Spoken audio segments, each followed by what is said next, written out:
mediados de la década de 1980, Jacques Benveniste estaba en medio de una sólida, aunque no espectacular, carrera como inmunólogo, habiendo ascendido al puesto de director senior en el Instituto Nacional de Salud e Investigación Médica de Francia, donde pasó sus días estudiando alergias e inflamación. Gran parte de su modesto éxito se debió a un nuevo método que había descubierto para detectar alérgenos en un nivel muy sensible, su pequeña contribución a la ciencia moderna. Poco sabía Benveniste, sin embargo, que sería este método el que cambiaría su vida para siempre, empujándolo fuera de su simple existencia en el establecimiento científico y hacia lo nuevo y desconocido. Sucedió inesperadamente un día, cuando uno de los jóvenes médicos del equipo de investigación de Benveniste preguntó si podían usar su método para probar la eficacia de las diluiciones homeopáticas. La homeopatía es una práctica médica alternativa que cree que lo similar cura a lo similar, que una sustancia que causa ciertos síntomas puede usarse para eliminar estos síntomas. Según los homeópatas, una sustancia puede diluirse muchas veces en agua hasta que no quede nada. Luego, este agua, a pesar de no poseer físicamente nada de la sustancia original, puede usarse para tratar los síntomas. Cuanto más diluida esté la sustancia, creen los homeópatas, más potentes son sus poderes curativos. El estudiante de Benveniste quería examinar el agua que poseía una sustancia que luego se había diluido, para ver si había alguna base científica detrás de las creencias homeopáticas. De esto, Benveniste se mostró escéptico, respondiendo: «Pruebe si quiere, pero no tendrá ningún efecto. Las diluiciones altas son simplemente agua». La afirmación de Benveniste no era nada inusual para la ciencia convencional, que durante mucho tiempo menospreció a la homeopatía. Excepto que, cuando él y su equipo se aventuraron a realizar el estudio, lo que encontraron los sorprendió. Primero, diluyeron una sustancia que causó una reacción alérgica, muchas veces en agua hasta que no quedaron moléculas de la sustancia. Cuando luego agregaron este agua a las células vivas, todavía provocó una reacción alérgica, como si la sustancia alergénica todavía estuviera presente. ¿Cómo podría ser esto posible? Era como si el agua hubiera retenido de alguna manera el recuerdo del alérgeno con el que había estado en contacto anteriormente. Benveniste estaba estupefacto, incapaz de proporcionar ninguna explicación teórica para el efecto. En sus palabras, fue como sacudir las llaves de tu auto en el Sena de París y luego descubrir que el agua sacada de la desembocadura del río encendería tu auto. Denominó al efecto misterioso memoria del agua, y se dio cuenta de que, si lo que había encontrado era cierto, reescribiría por completo las leyes de la química y física. Entonces hizo lo que cualquier científico haría cuando se le presenta un descubrimiento asombroso e inexplicable. Compiló sus resultados en un trabajo de investigación y lo envió a la prestigiosa revista científica Nature para su publicación. Expondría su descubrimiento a científicos de todo el mundo. Fue esta presentación la que resultó en lo que la BBC llamó más tarde uno de los trabajos de investigación más polémicos jamás publicados. Al recibir el trabajo, el consejo editorial de Nature se preocupó. Simplemente no podían creer que los resultados de Benveniste fueran correctos, ya que si lo fueran, irían en contra de las leyes científicas establecidas que la Junta conocía y entendía. Más que nada, la junta directiva quería rechazar la publicación del estudio por completo. Sin embargo, no pudieron encontrar ningún error metodológico obvio en el trabajo, ni resquicios que los libraran de la responsabilidad y les permitieran rechazar el trabajo por motivos objetivos. Durante más de 2 años, fueron de un lado a otro buscando una salida, hasta que finalmente, a regañadientes, aceptaron publicar el trabajo de Benveniste en 1988. Sin embargo, su acuerdo estaba sujeto a 2 advertencias evidentes. En primer lugar, la publicación del estudio estaría acompañada de una nota escrita por el editor en jefe de Nature que advierte a los lectores que un artículo en la edición de esta semana describe observaciones para las que no existe una base física actual, antes de advertir que hay buenas y particulares razones por las que la gente prudente debería, por el momento, suspender su juicio y describir vigorosamente algunas de las leyes fundamentales de la ciencia que la obra de Benveniste violaría. Además, Maddox daría el paso sin precedentes de hacer que Benveniste aceptara rehacer el experimento bajo la supervisión de un equipo formado por Nature para verificar la calidad. Fue cuando apareció este equipo que las cosas empezaron a ponerse muy raras.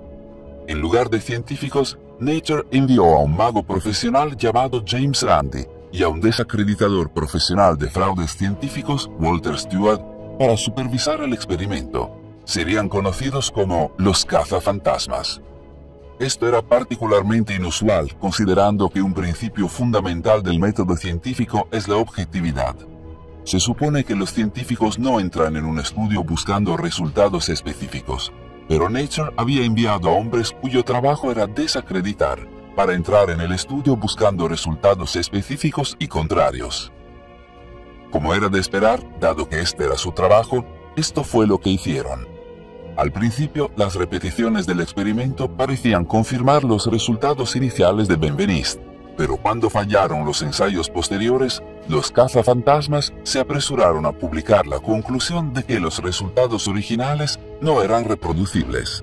La teoría de la memoria del agua de Benveniste, afirmaron altivamente los cazafantasmas, era tan innecesaria como fantasiosa. El mago profesional James Randi dio el golpe de gracia cuando comparó el trabajo de Benveniste con afirmaciones de haber visto un unicornio, cuando todo lo que había visto era una cabra. Naturalmente, y tal vez con razón, Benveniste estaba furioso con el proceso, afirmando que él y su equipo habían sido tratados como criminales, que la supuesta supervisión de Nature se parecía más a la caza de brujas de Salem o a los juicios al estilo McCarthy. A pesar de sus protestas, la ciencia dominante pronto empezó a referirse al trabajo de Benveniste como ese experimento ampliamente desacreditado. Hoy incluso Wikipedia nos dice que la memoria del agua no es algo que merezca una consideración seria. Ignorando la cuestión de cuán ampliamente puede ser desacreditado algo por magos y cazafantasmas, que ellos mismos admitieron que bien podríamos habernos visto incapaces de entender el trabajo del laboratorio, el hecho es que, desde los años 80, el concepto de memoria del agua ha sido seriamente considerado por numerosos científicos de todo el mundo, y lo que han encontrado va mucho más allá del trabajo de Benveniste. En 1983, un científico francés llamado Luc Montagnier hizo un descubrimiento que aseguró que su nombre quedara grabado para siempre en los libros de historia. Usando sus habilidades especializadas con retrovirus, Montagnier descubrió el virus de la inmunodeficiencia humana, VIH, que conduce a la enfermedad del SIDA. Fue un punto de inflexión en la crisis del SIDA que hizo posible desarrollar pruebas de diagnósticos y tratamientos para la enfermedad y salvar millones de vidas. En consecuencia, Montagnier recibió el premio Nobel por su descubrimiento. Muchos podrían preguntarse, ¿qué puede hacer una persona después de alcanzar la cima de su profesión? Para Montagnier, la respuesta era seguir trabajando, seguir buscando su próximo gran descubrimiento. Durante más de 2 décadas trabajó, hasta que finalmente en 2009 llegó el gran avance que estaba esperando.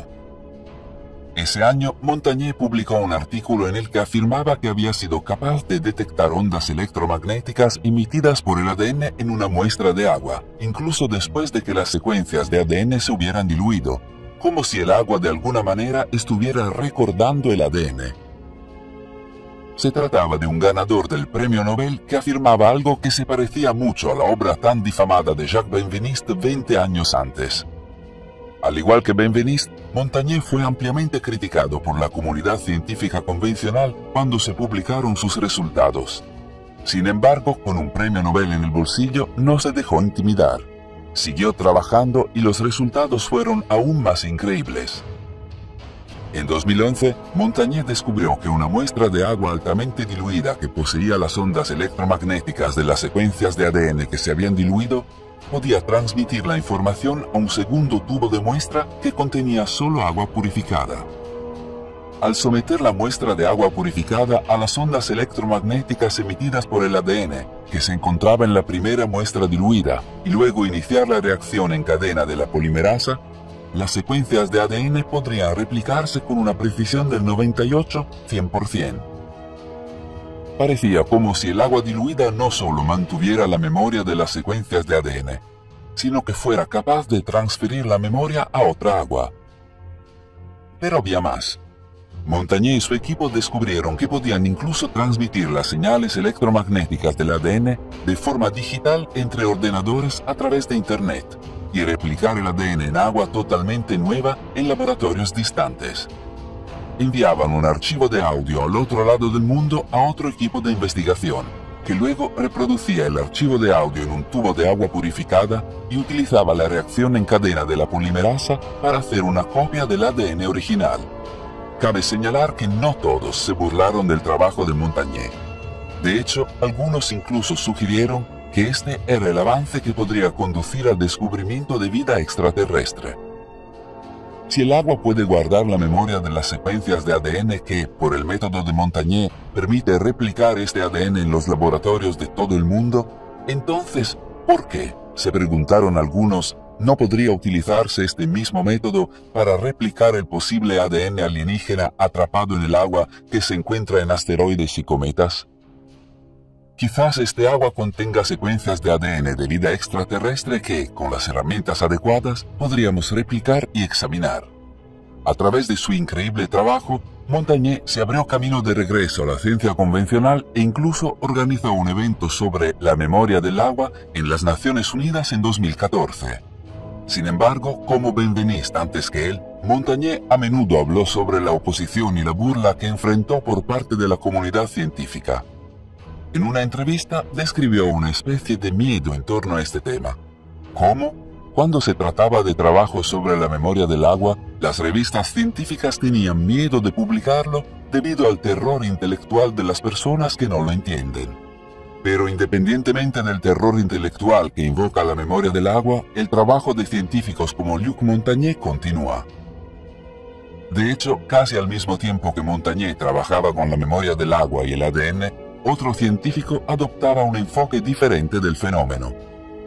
En 2007, Martin Chaplin, especialista en las propiedades de las moléculas de agua, propuso una explicación de cómo podría ser posible la memoria del agua.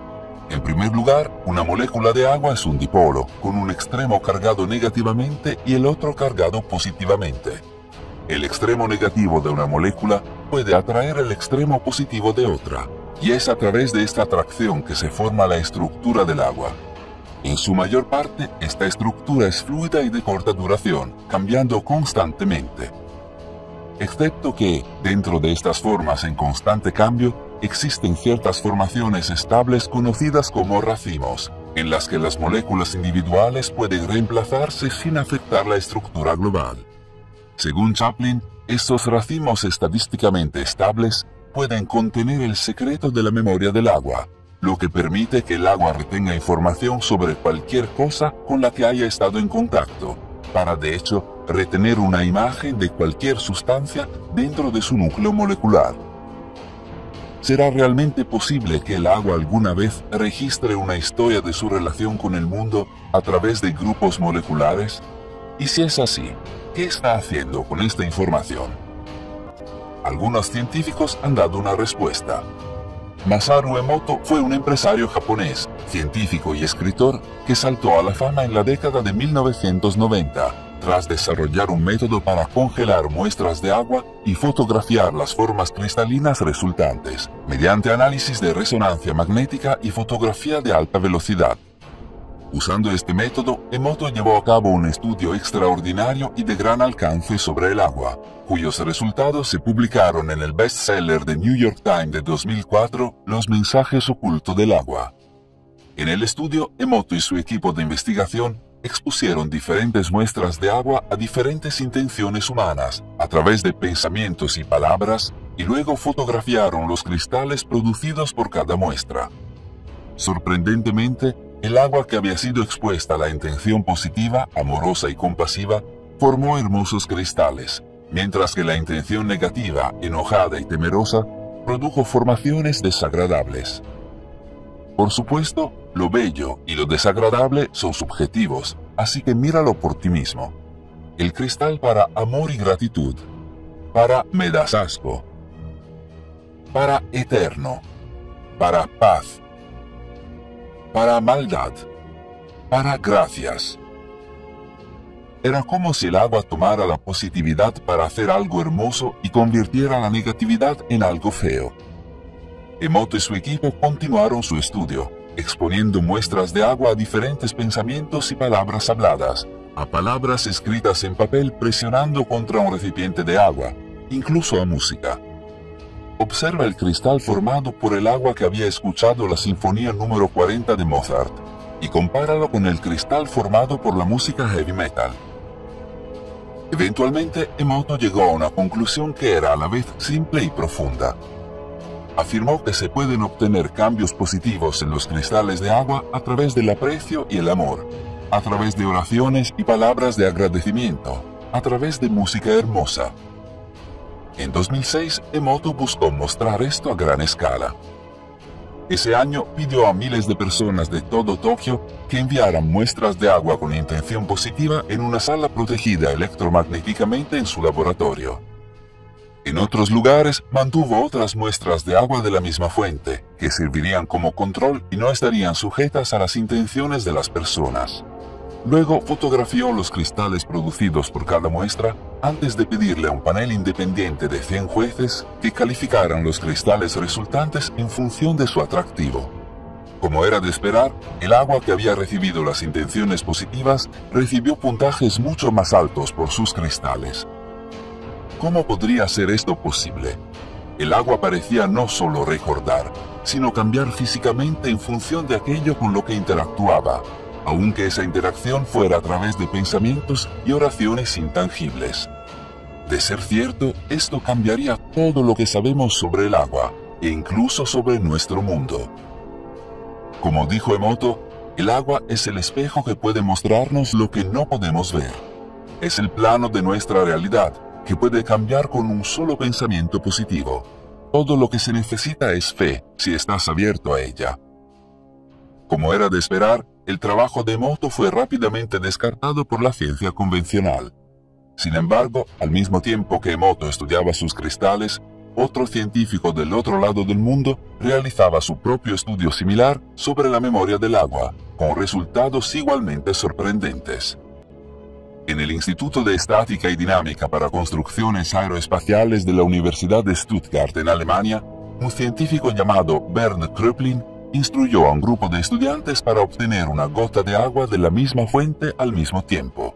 Luego, la estructura interna de cada gota individual se examinó bajo un microscopio. Increíblemente, cada gota creó su propio patrón único, a pesar de provenir de la misma fuente. Era como si el agua hubiera absorbido y recordado algo de cada estudiante individual y cambiara a sí misma en consecuencia. Kröplin y su equipo fueron más allá, poniendo diferentes especies de flores en diferentes muestras de agua de la misma fuente.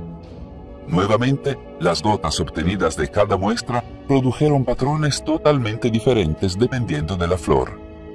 Los investigadores no pudieron obtener suficiente, repitiendo el experimento una y otra vez con diferentes entradas, exponiendo agua a música, ultrasonido, incluso la radiación de microondas de un teléfono celular. Cada vez, el agua de la misma fuente produjo patrones diferentes dependiendo del tratamiento. Realmente parecía que el agua recordaba y cambiaba en función de lo que entraba en contacto con ella. Aquí se debe hacer la pregunta: si el agua realmente toma información de todo lo que entra en contacto con ella y se modifica en consecuencia, entonces, ¿qué significan estos cambios para el agua misma y para la salud de los seres humanos y nuestro planeta? Victor Schauberger nació el 30 de junio de 1885, en el pequeño pueblo austríaco de Holzschlag, hijo de una larga estirpe de maestros forestales que se remonta a muchas generaciones. Como tal, Schauberger creció como un hijo del bosque, pasando a menudo muchos días en el bosque con su padre. Allí desarrolló una aguda observación de la naturaleza, y en particular del flujo y el comportamiento del agua. Era conocido por sentarse en soledad y contemplar el sonido de un arroyo durante muchas horas seguidas sin aburrirse. A muchos le parecía que el joven Schauberger tenía algún tipo de conexión con el bosque que otros no tenían. Quizás esto no fue una sorpresa. Como él mismo lo expresó: desde mi más tierna infancia, Mi mayor ambición fue convertirme en un guardabosques como mi padre, abuelo, bisabuelo y su padre antes que él. Cuando llegó a la edad universitaria, su padre quería que fuera a la universidad en Viena y se convirtiera en arboricultor como sus hermanos. Pero Schauberger creía que los maestros en las aulas solo distorsionarían su visión de la naturaleza, que el mejor maestro sobre el bosque era el bosque mismo. Entonces, en cambio, obtuvo su certificación como guardabosques y emprendió un aprendizaje con un guardabosques mayor. Recibió su primer trabajo en solitario en 1920, a la edad de 25 años, supervisando un enorme bosque para un príncipe alemán. Fue en ese momento cuando Schauberger mostró cuán especial era realmente su conexión con el bosque. Primero, usó su comprensión única sobre cómo fluía el agua y cómo quería fluir para inventar un método para transportar troncos desde una montaña conocido como el Canal de Troncos. El invento pondría a Schauberger en el mapa después de que redujo los costos de transporte de la madera a una décima parte e hizo que el príncipe alemán ganara fantásticas cantidades de dinero. Continuó a lo largo de la década de 1920 solicitando patentes para nuevos inventos casi todos los años. Se hizo famoso por su conocimiento y se ganó el apodo de El Mago del Agua.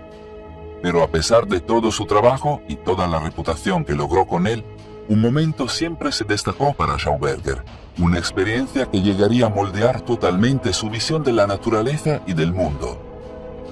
Mientras visitaba un remoto distrito en las montañas con unos viejos cazadores, Schauberger fue llevado a una antigua cabaña de piedra que cubría un manantial natural utilizado durante mucho tiempo por los cazadores. En algún punto, los cazadores decidieron derribar la cabaña, vieja y decrépita como estaba. Pero cuando lo hicieron, el manantial se secó casi instantáneamente, lo que, según insistieron los cazadores, nunca había ocurrido antes. Había que hacer algo, ya que necesitaban este manantial. ¿Pero qué? Finalmente, alguien hizo la inusual y quizás desesperada sugerencia de que la cabaña debía ser reconstruida. Increíblemente, cuando se reconstruyó, el agua volvió casi inmediatamente. Era casi como si el agua tuviera recuerdos de las piedras y regresara cuando redescubriera su presencia, desafiando la gravedad para buscar las piedras desde debajo de la tierra. Cuanto más pensaba Schauberger en este manantial, más claro se le hacía. El agua no era solo una sustancia químicamente inerte. No, el agua estaba viva. En sus palabras, considero el agua como la sangre de la tierra. Su proceso interno, aunque no idéntico al de nuestra sangre, es muy similar. Es este proceso el que le da al agua su movimiento. A partir de sus años de experiencia, Schauberger propuso que el agua viva giraba y pulsaba de formas muy específicas cuando estaba saludable, lo que le permitía mantener la pureza y la función. Por el contrario, el agua podría morir si se le trataba mal. Su vitalidad dependía de cómo fluía, siendo el agua de manantial natural la mejor y más saludable opción, ya que brotaba de un entorno virgen dentro de la tierra. A partir de esta percepción, Schauberger se volvió temeroso de las formas en que los humanos usaban y trataban el agua en los tiempos modernos, empujándola a través de largos canales rectos en dispositivos cilíndricos que no se encuentran en la naturaleza, a través de muchas curvas cerradas en ángulo recto, a diferencia de las suaves curvas de un arroyo o río. Schauberger creía que este tratamiento causaba la ruptura de la estructura natural del agua. Si el agua era un ser vivo, entonces así era como moría. Lo que esto significaría para el planeta y los seres humanos que dependen del agua para su supervivencia aterrorizaba a Schauberger. De hecho, pasó los últimos años de su vida trabajando intensamente en el desarrollo de un dispositivo que produjera agua viva, simulando el movimiento de los arroyos de montaña. Por esto, muchos en la ciencia tradicional se burlaron de él, a lo que él respondió: «Me llaman desquiciado. La esperanza es que tengan razón. No tiene mayor o menor importancia que otro tonto deambule por la tierra. Pero si yo tengo razón y la ciencia está equivocada, entonces que el Señor Dios tenga misericordia de la humanidad». La pregunta de cómo la manera en que manejamos nuestro suministro de agua afecta el agua misma ha sido explorada en tiempos más modernos por un tal Masaru Emoto. Usando el mismo método con el que examinó el agua cargada de intención humana, Emoto estudió los cristales producidos por muestra de agua de diferentes fuentes. Sorprendentemente, Emoto descubrió que el agua de los manantiales de las montañas producía hermosos cristales, mientras que el agua del grifo de las ciudades japonesas formaba cristales incompletos, y el agua del grifo de Londres, Inglaterra, no formaba ningún cristal. Décadas después de que Schauberger teorizara que el agua era un ser vivo que podía morir, parecía que Emoto estaba mostrando que, de alguna manera, algo andaba mal con el agua en las ciudades, el agua transportada y tratada por medios no naturales. ¿Pero qué? En 2005, un equipo de biofísicos rusos dirigido por Konstantin Korotkov viajó a una región remota de Venezuela para realizar un estudio innovador. Su destino era Roraima, un área cuyas aguas nunca habían estado en contacto directo con humanos, conocida por las tribus locales como la madre de todas las aguas. Durante 3 días, los científicos viajaron a través de la sabana venezolana, a través de selvas, y finalmente subieron una pared de 800 pies para llegar a la cumbre de Roraima, donde el agua se encontraba en un estado virgen único.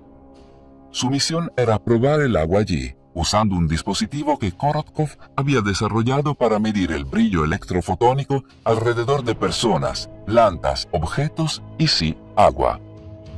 En pocas palabras, medirían las propiedades energéticas de la madre de todas las aguas. Korotkov y su equipo plantearon la hipótesis de que las aguas de Roraima podrían tener 2 o incluso 10 veces la energía del agua normal. Pero cuando comenzaron sus análisis, los resultados los sorprendieron. El agua de Roraima no era 2 veces más activa, ni 10 veces, sino 40.000 veces más activa que el agua normal.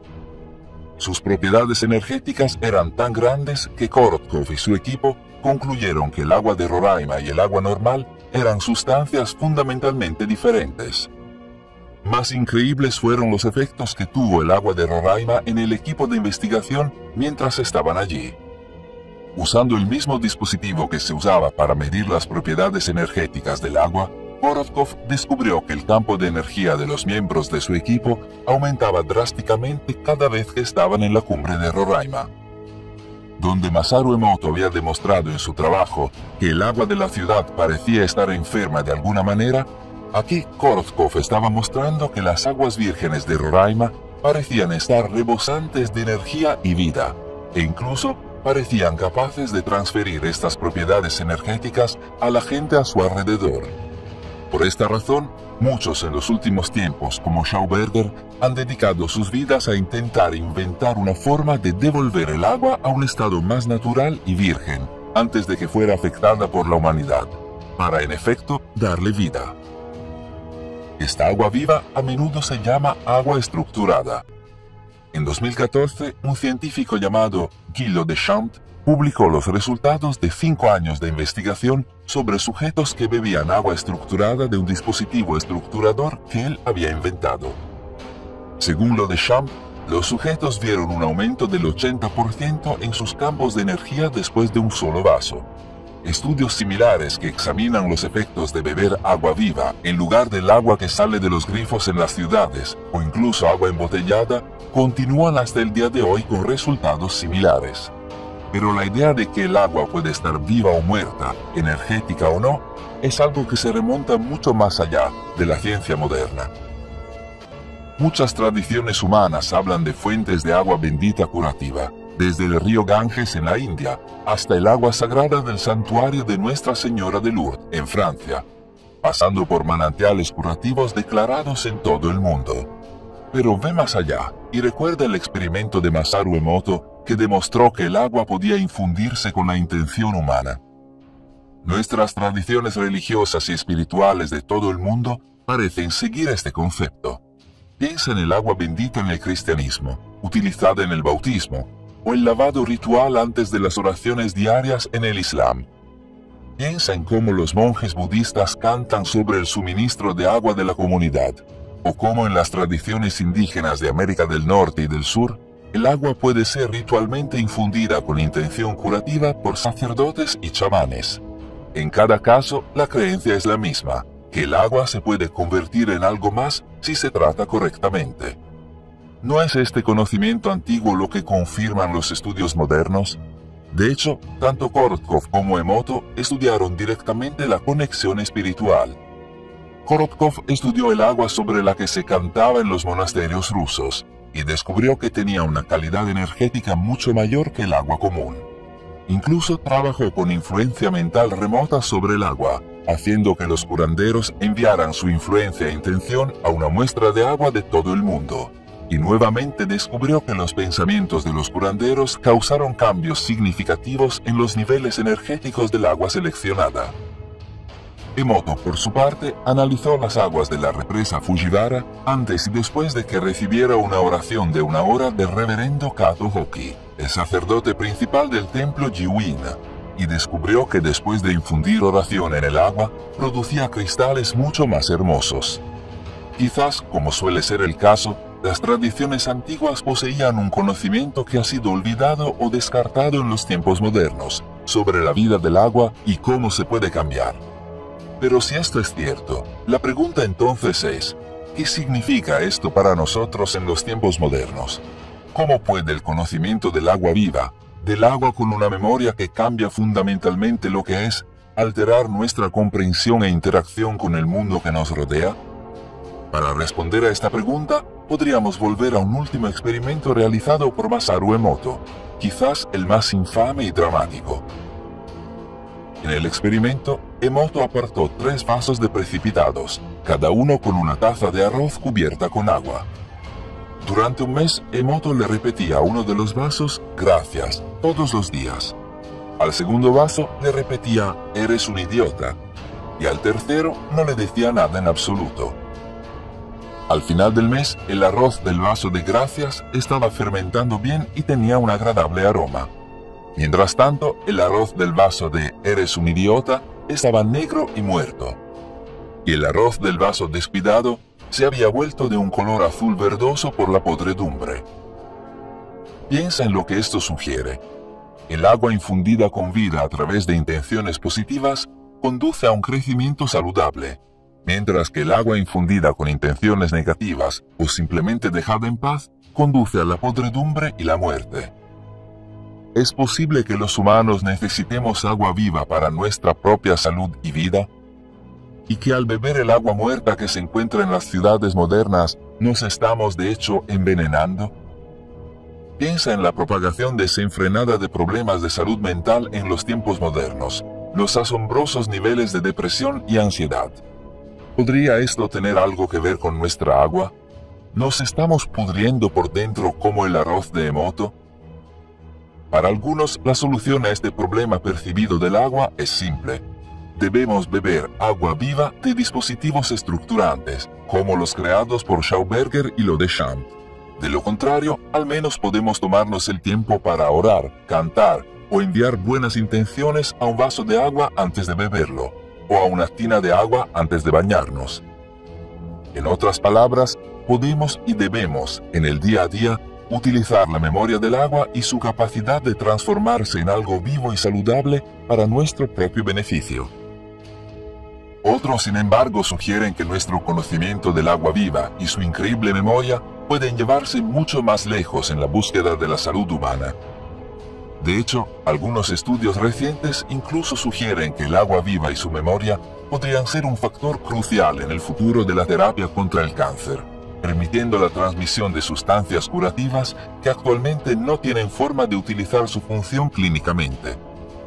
Y sin embargo, no se trata solo de los efectos directos del agua en la salud humana, sino de sus efectos potenciales en los alimentos que comemos.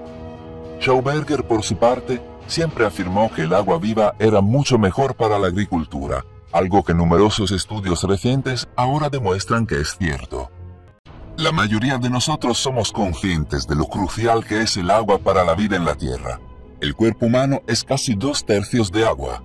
Puede funcionar durante muchas semanas sin alimentos, pero morirá después de unos pocos días sin agua. Pero es más que eso. Inhala profundamente. El aire que inhalas contiene moléculas de agua, las mismas moléculas de agua que inhalaron nuestros antepasados, las mismas moléculas que hicieron crecer cada trozo de alimento que hemos comido. A través del agua estamos conectados con todos y todo lo que ha vivido o vivirá en la Tierra. Sin embargo, si el agua es una de las sustancias más distintivas e importantes de la Tierra, también es una de las más misteriosas. En los tiempos modernos, algunos estudios científicos sugieren que el agua podría ser mucho más de lo que ya sabemos que es. No solo es una sustancia inerte que da vida, sino quizás una que vive en sí misma y una que recuerda.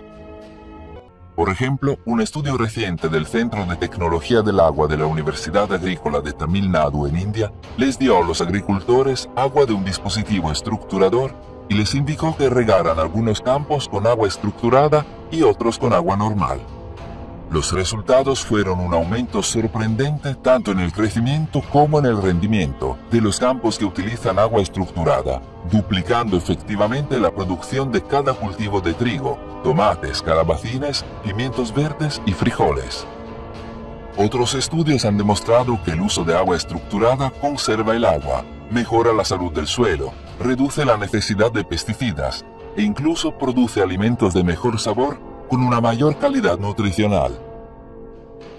Es increíble pensar que en una era de crisis agrícola mundial provocada por el cambio climático, el agua viva podría ser la clave para alimentar al mundo. Con su inmenso potencial para la salud humana, la agricultura y la salud del planeta, es extremadamente extraño que gran parte de la ciencia convencional continúe ridiculizando y descartando los conceptos de agua viva y memoria del agua.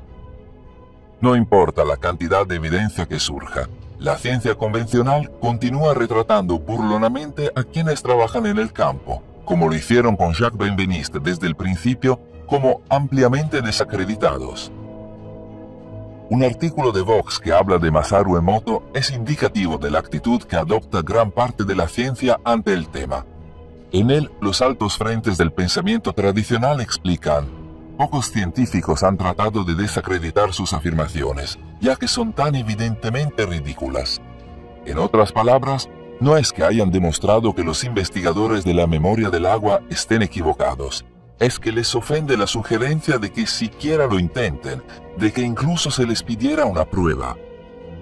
¿Por qué una actitud tan cerrada por parte de un establecimiento científico que seguramente sabe lo equivocado que ha estado en el pasado?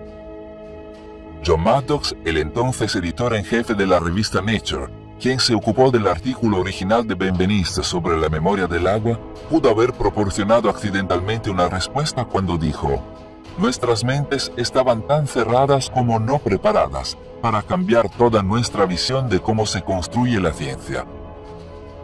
Pero eso es todo. A veces es necesario un cambio drástico de visión.